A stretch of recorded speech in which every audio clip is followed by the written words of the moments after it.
zeige ich euch, wie man sich die Haare kämmen kann, und zwar selbst gemacht. Also für den Fall, dass man keinen Kamm hat. So sieht das ungefähr aus, weil falls man einen Kamm hat, aber ich zeige euch, wie man sich die Haare kämmen kann, wenn man keinen Kamm hat. Was man aber zumindest haben sollte, ist ein Spiegel.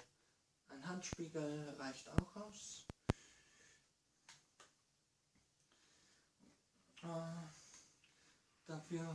Für dieses Tutorial brauchen wir zumindest Finger, eine Hand und Finger. Also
so.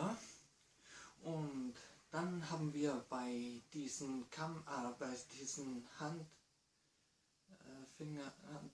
Handkamm den Vorteil, dass wir die Frisur damit auch verwuscheln können, was wir mit einem Kamm niemals schaffen würden. Also zum Beispiel so.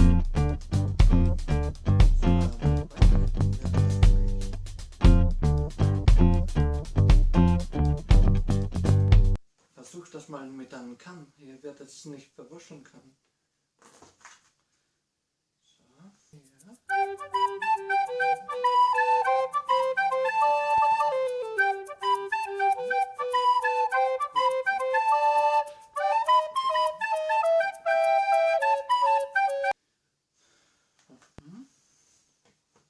Und so sieht eine verwuschelte Haarpracht aus.